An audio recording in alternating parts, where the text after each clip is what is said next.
This video will talk to us about functions with mapping diagrams. So what you want to remember about a function is, in order to be a function, each input can only have one output. So each input, one output. Okay, so think about you're standing at the vending machine, you put in B6 and you know that Pop-Tarts are going to come out. So you can only have one output. You can't put in B6 and also get granola bars because then you wouldn't know what was happening. So let's look at examples. So it says which set of ordered pairs represents a function. So it's important to remember that your inputs are your x's. That's also called your domain. Your outputs are your y's. That's also called your range. So if you look here, every single ordered pair always follows that format, x and then y. So your x's are your inputs. So you're really identifying, does each input have its own output? Sometimes it's helpful to make your own little mapping diagram. So here we have the inputs -5, 9, -2, and -3. And that corresponds with our outputs, -1, 7, 6, and 7. So -5 goes to -1, 9 goes to 7, -2 goes to 6, and -3 also goes to 7. So I don't need this extra 7. So you might originally think, oh, there's two things that go to 7, but notice it's two separate things that go to 7. So each input does have its own output.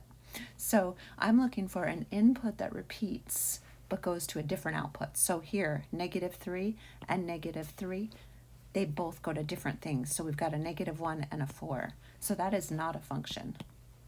And here, I see 1 goes to 2, and 1 also goes to 8. Not a function. Here, I see -2 goes to 9, and -2 goes to 6. Not a function. So that first one that we investigated with the mapping diagram is our only one that is a function, which is the answer to the question. Our next one, it says which ordered pair does not represent a function. So that's a key piece. Any kind of multiple choice question, make sure you're close reading.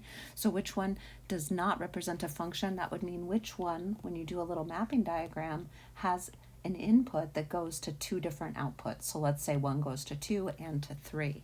So you're looking for an input that repeats to two different outputs. And I'm going to see that here with this one. -5 goes to 7 and -5 goes to -4. So if I were to do a mapping diagram for that, I have -5, -4, and 2.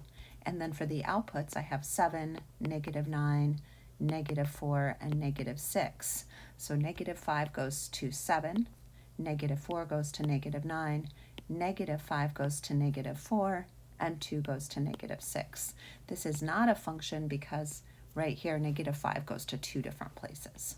So you'd mark that. Our next one actually gives us the mapping diagrams. Is this a function? Why or why not? When you see this in the problems in class, you'll have drop-down menus that might feel a little confusing, but at the end of the day, all that we're looking for is if it has two lines coming out from it in the input column, that means that you have two outputs for an input. So this is not a function. No. And 4 has two outputs. And then our last one, is this a function? Yes, every input has its own output. So 5 goes to 6, 7 goes to 2, 1 goes to 3. So yes, each input has its own output. And that is the quick of functions.